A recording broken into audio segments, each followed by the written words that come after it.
What's up, everybody? I'm Stan, and welcome to Detail Comics, where we go over comics in detail. This is Preview Picks, the show where I go over the comic books coming out on Wednesday, give you my impressions as to what they're all about, and let you know whether there's something you should talk to your shop about or not. So make sure you subscribe to get more of these every single Monday. So the first book that I want to talk about is Defenders number 7. So Defenders number 7 is written by Brian Michael Bendis, and it takes all of New York's street-level heroes, other than, say, Spider-Man, and throws them into a big kind of mixing bowl, and it turns out that it makes a great story, because Brian Michael Bendis cares about these characters, and that's all the difference that Brian Michael Bendis has in his writing. If he cares about somebody, he writes a great story. So this is the Kingpins of New York storyline, where it shows a power vacancy left by the Kingpin and is trying to be taken over by Diamondback, Black Cat, and various other power players inside New York. So it's definitely an interesting storyline, something that you're going to want to check up on. Next, we're going to talk about Green Lanterns number 35, which is another issue that Tim Seeley has written. Overall, you know, this Bolfunga storyline seems like it's going to be a little bit more kickoff kind of piece to what Tim Seeley is really going to be trying to write as far as Green Lanterns is concerned, and it's definitely something that I'm interested in taking a look at. Not sure if I'm going to pick it up yet, but it has me interested, which is the important thing. Next, coming out from Image, we have The Wicked and the Divine, number 33, which is going to be ending the Imperial Phase Act 2, or the second Imperial Phase. I'm not really sure because I haven't really kept up on The Wicked and Divine, but it's really a good story. You know, from what I've read, you know, I've got the first couple trades.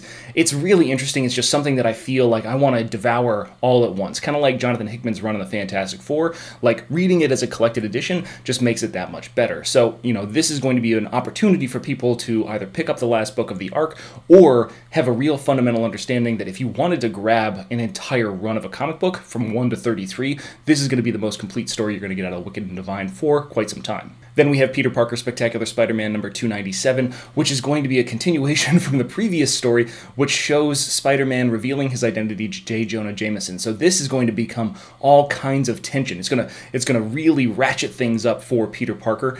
So it's going to be really interesting to see what kind of consequences that giant reveal has on the story as well as the relationship, and whether it's going to have an impact in other books around the Marvel Universe, because we're going to be talking about another book that might have some of that impact, but hopefully it's going to, you know, it might not, but hopefully it will.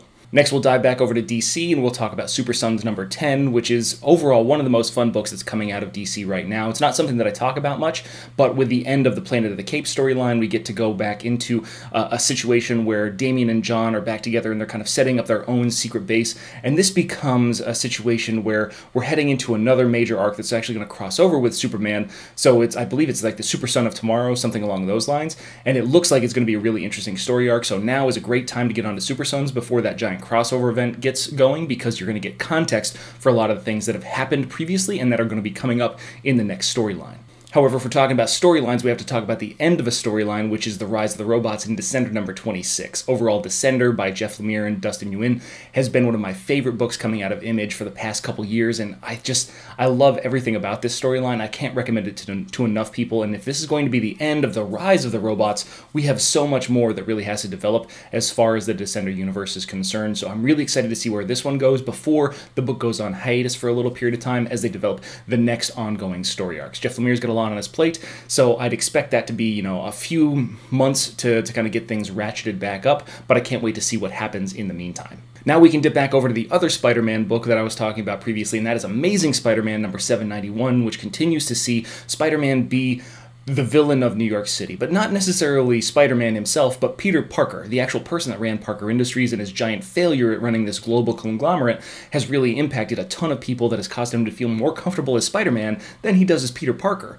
However, that doesn't necessarily impact the interests of Bobby Morse, Mockingbird, who kind of takes him in under her wing, so to speak, and, you know, she's kind of smitten with Mr. Parker, even though he's kind of mopey, but and tends to borrow her clothes. But overall, 791 and, you know, 789, 790, and now 791. This has really got me interested in what Dan Slott has to tell for a Spider-Man story, and with all the other great things going on around New York with Mayor Fisk and Daredevil, with the reveal of his identity to J. Jonah Jameson and Peter Parker Spectacular Spider-Man, there's so many different avenues for Dan Slott to go down. I just hope that he kind of takes those into consideration, or at least pays a little bit of, you know, like gives them a head nod. It's like, hey, I know what you're doing. I'm not going to play with that just yet, but it's definitely a cool idea. I just want to show some acknowledgement to those other ideas, because that gives a little bit more intertwined feeling. You know, it feels like the universe is very lived in if each story impacts the other one in some small way. Of course, we need to talk about a storyline that's going to impact everybody in a big way, and that's Superman number 35, which is the Imperious Lex storyline, which is really Lex Luthor trying to convince the denizens of Apokolips that the prophesized god that is going to rule Apokolips with an iron fist is actually Superman and not Lex Luthor.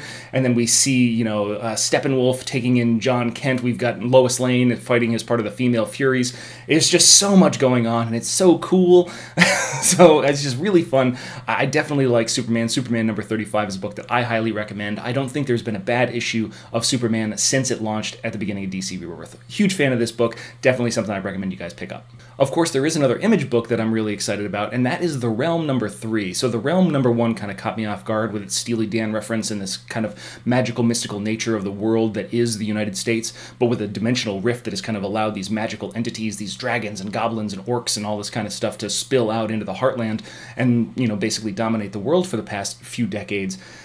It's really exciting and interesting. We haven't really had a lot that's kind of gone on. We've transitioned into a few things. We've seen some people kind of come into this. You've got some classic lines delivered, like "come with me if you want to live," that kind of stuff. But also we have the development of a character called Rook, which is really just this cool-ass chick that you haven't even seen her face yet.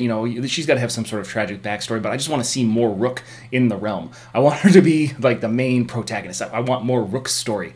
So that's very cool. I can't wait to see where this one kind of goes. It's definitely got me for the short period of time. I wouldn't necessarily say that anything is particularly stand-outish. It's not like, the toppest of the top tiers, but it's definitely a fun read, and it's something that's caught my attention, which means that it's got to have something go for it. Of course, the next book I want to step into is somebody stepping into a brand new costume, and that is Punisher 218, which gets him the War Machine armor. So this is going to see Frank Castle finally having all the tools that he needs at his disposal to take out those people that are, deserving of his vengeance, deserving of his punishment. So I can't wait to see what Matthew Rosenberg does with Frank Castle's Punisher in a modern day time where he's taking over the War Machine armor left by the dearly departed James Rhodes. So, it's one of those things where I understand there's like a bit of sacrilege that's involved in these kind of things, but the amount of story that we could tell and the level of effectiveness of the Punisher would bring out different aspects of the storyline that I can't wait to explore. So instead of just being a man on the street with some guns, he has the ability to affect global change inside a War Machine armor. So I am super excited to see what Matthew Rosenberg does that and how twisted he can make that, because he's got a penchant for doing those kind of things. Of course, we can't go through this without talking about Justice League number 33, which is the DC Dark Knights Metal tie-in and the last part of the Bats Out of Hell storyline. So when we last left off in Hal Jordan Green Lantern Corps number 32, all the heroes of the Justice League have been defeated and dragged to the Anti-Monitor's tuning fork, where we also see the Suicide Squad members left over from, the Gotham Resistance storyline that happened earlier. Everybody's pretty much lashed onto this thing, and there's not really a whole hell of a lot that they can do. So I'm curious as to what they're going to do. Because we've got DC's Dark Knights Metal number 4, which is coming out in a week or two, which is going to have to, utilize some of those heroes in order to tell its story. So I'm really interested to see what happens there, or if Scott Snyder's got some sort of trick up his sleeve and he's given some notes in advance to these writers to kind of set things up in a certain way. So I wonder where we're going to be setting things up moving forward. So Justice League number 33, definitely a book that you've got to read in order to see and get a little bit of primer for Dark Knights Metal number 4. Next, we'll bounce back over to Marvel Legacy, and we'll talk about Doctor Strange number 381. So this is the debut issue of Donny Cates and G.H. Walta doing Doctor Strange. So if you know Donny Cates, he's from God Country. He's also going to be taking over the Thanos issue. He's been doing things like Baby Teeth and a bunch of other stuff that's really been independently published. And then coming over to Marvel, he's got Doctor Strange and he's got Thanos. And then G.H. Walta, of course, did the Eisner Award-winning Vision series with Tom King. So I can't wait to see what this style of art and Donny Cates' style of storytelling really brings us in terms of Doctor Strange and where that kind of takes us into the character himself, especially since in the first issue we see Doctor Strange has relinquished his title of Sorcerer Supreme to Loki.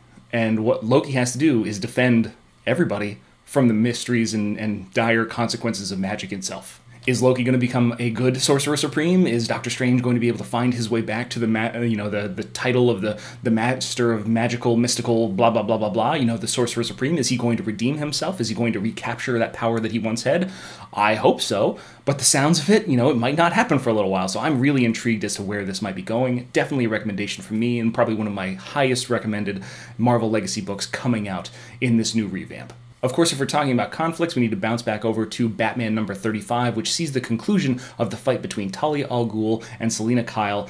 And Batman, but Batman doesn't really seem to be in the story very much. But what we get is the final confrontation between Talia al Ghul and Selina Kyle's Catwoman, and this is a duel in the desert with swords between the former lover of Bruce Wayne and the current fiance of Bruce Wayne's Batman. And where it goes from here, I really don't know, but ultimately there's consequences for everyone that abound in this book. So the art by Joel Jones has been fantastic. The storyline's been, it's got good pacing that goes along with it. It hasn't nearly been as drawn out as other Tom King stories have been inside the arc, which is very good. I'm really excited about that, and there's a lot of potential for character development, not necessarily through Batman, but for Catwoman, for Talia al Ghul, for Damian, for Dick Grayson, for the relationship between these characters, Batman and Superman and Wonder Woman. So I'm super excited for where this is going now, and I can't wait to see the outcome of this and how it impacts all of those characters moving forward. So Batman number 35 and 34 and 33 before it, definitely must-reads from me, highly recommended.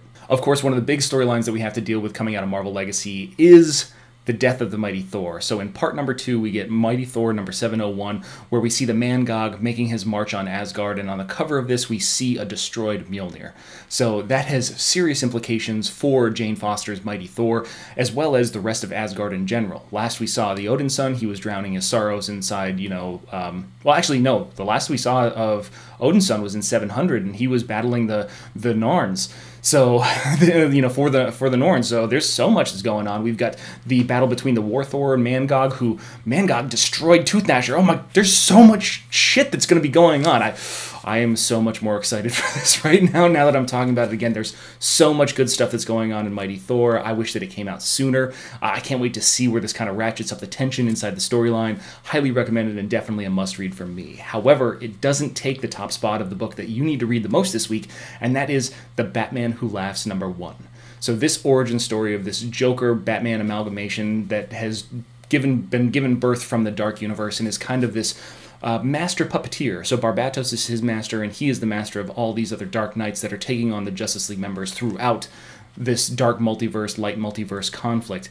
And he's got a lot of cards that he hasn't played yet. I can't wait to see what happens here, because it either is going to be a detailed origin like we have gotten in earlier versions of these books, or it's going to be a pretty light version of his origin, and then there's going to be someplace else where everything's unraveled. So I can't wait to see what kind of story they end up telling inside The Batman Who Laughs. I'm really excited for where this one goes, and hopefully it doesn't disappoint. But I want to know what you guys are picking up too, so hit me up in the comments down below, and we can start that conversation.